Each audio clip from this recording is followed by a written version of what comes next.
2 nga ang patay at 4 ang sugatan sa walang habas na pamamaril sa isang condominium sa Parañaque City. Pawang mga residente din ng gusali ang mga biktima. Sa investigasyon, nagbabasketball ang mga biktima nang mangyari nga po ang pamamaril. Tukoy na nga ang gunman na nakatira rin sa kondo at gumamit po ng 9mm na baril.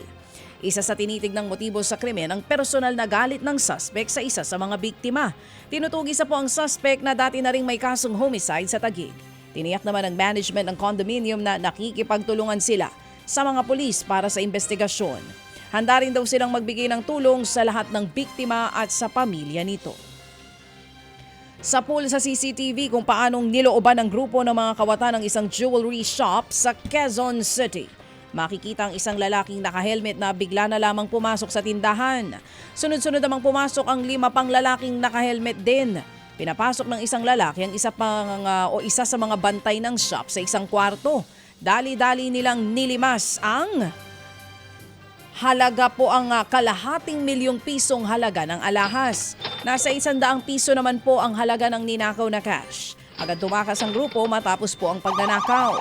Arestado naman sa follow-up operation ang isa sa mga suspect na nahulihan pa ng hindi lisensyadong baril. Tinutugis na ang iba pang kasabwat nito.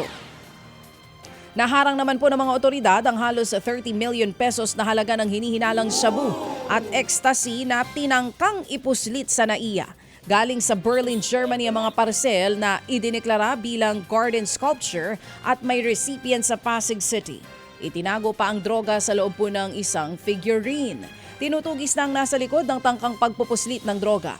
Mahaharap po sila sa reklamong paglabag sa Comprehensive Dangerous Drugs Act at Customs Modernization and Tariff Act. Binuksan na po sa publiko mga kapatid ang Kamuning Station ng EDSA Busway. Mayroong maayos na daanan para sa pedestrian, elevator para sa mga hirap maghagdan at mauupuan habang naghihintay po ng masasakyan. Hindi na rin kailangang tiisin ng mga pedestrian ang matarik na Mount Kamuning dahil meron na ring maayos na overpass. Ayon po kay DPWH Secretary Vince Dizon na dating DOTR Secretary, pwede na raw gibain ang Mount Kamuning ngayong may mas maayos ng dadaanan ang mga commuter at pedestrian. So ito na yung better one. Ngayon, ang inutos niya sa amin pagkatapos nito, gibain na lang yun. Kasi hindi na kailangan yun.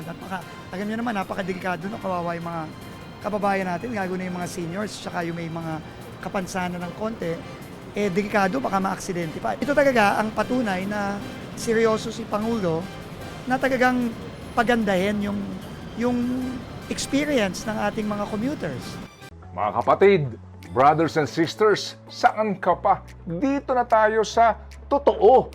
Dito na tayo sa True FM. Mga kapatid, mag-subscribe and follow po kayo sa social media accounts ng True Network PH. Yan po kami, hanapin nyo lang True Network PH, Facebook, Instagram, YouTube, TikTok, and podcast.